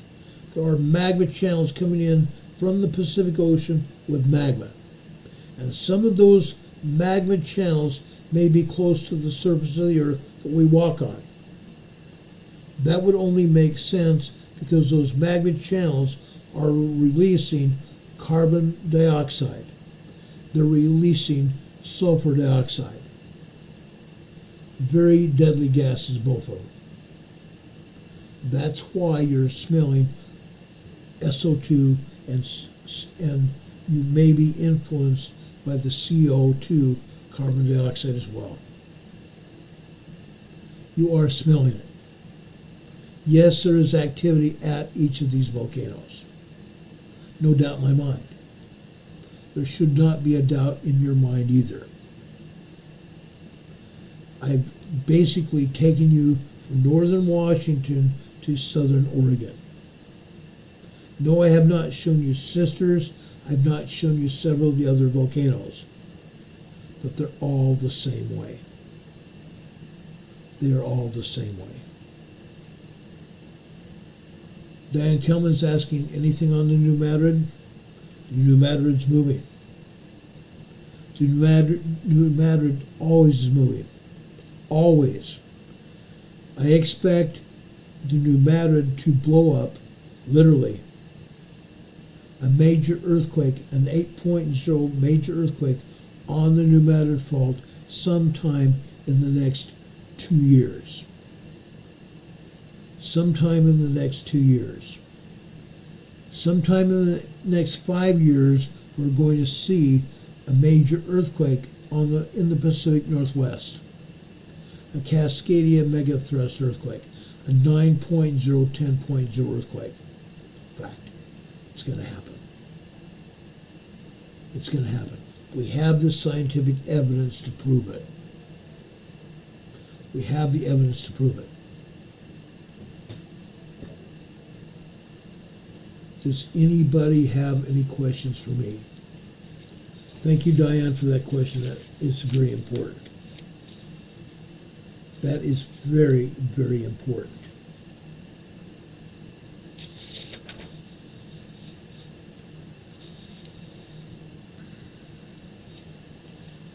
Now, I'm going to end this program tonight a little bit different. I'm going to go to this book called Standing for Something by Gordon Hinckley. In chapter 4, he talks about our fading civility. Civility carries with it the essence of courtesy, politeness, and consideration of others. All the education and accomplishments of the world will not count for much unless they are accompanied by marks of gentility, respect for others, and going the extra mile. One day, when Gordon Hinckley was 5 years of age, he and his several friends were seated on the front porch of his home when an African-American family walked down the street. He said he made some kind of disparaging remark. He said, "I don't remember what I said, but I do not know that they heard me either. But my mother, who was just inside the house, did hear me. She called me and my friends inside and immediately proceeded to sit us down and deliver a lecture. I can still remember. She gave us to understand in no uncertain terms that among the peoples of the earth there is neither inferior nor superiority, that we are all sons and daughters of God, therefore sisters and brothers with each other, and that we have an obligation to respect and help one another." Gordon Hinckley said he carried that simple lesson with him his entire life. He said, "I learned many years later that my mother, at about age 14, had stood up for and befriended in school an African-American boy who had been taunted by others. I learned from this individual himself. He'd grown to manhood and was serving as a sergeant-at-arms in the state legislature. During the course of my life, I have mingled widely with people of all races and cultures, all levels of income and education, and all stations, particularly in this day of sophisticated communications. The world is our neighborhood, and its people, regardless of status, are our friends and neighbors, our brothers and sisters. I include all in the compass of the mandate of the Savior, who said, quote, "Thou shalt love the Lord thy God with all thy heart, and with all thy soul, and with all thy mind. This is the first and great commandment. And the second is like unto it. Thou shalt love the neighbor as thyself. Thou shalt love thy neighbor as thyself." Matthew 22, verses 37 through 39. I'm going to close with that. We need to stand for something. We need to stand for our values. What values do we have? Each of us needs to assess where we are in our life. Heidi Petrick says she got the same lecture from her mother. And folks, I got the same lecture from my mother and my father. Neither my father or my mother would stand for any kind of discrimination, no matter who the people were. I never discriminated against anyone, and I won't start now. Brothers and sisters, we need to have put forth hard work now in our lives, like never before. Hard work. Hard work. We need to turn around our countries.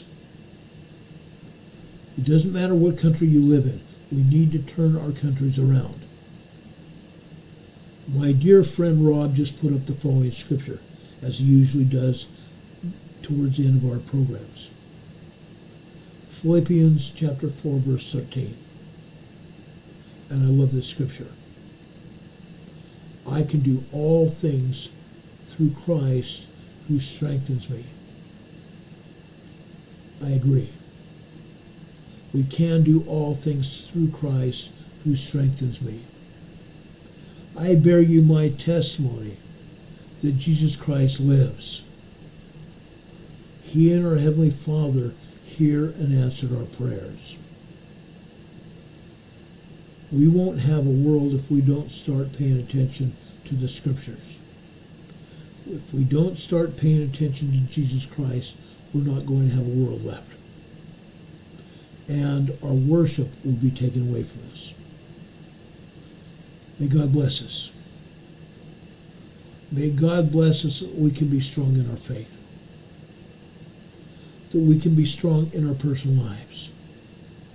That we can be strong in our neighborhoods and in our worlds. We have to do this. This is absolutely mandatory. Brothers and sisters, I love you. I love you with all my heart and soul.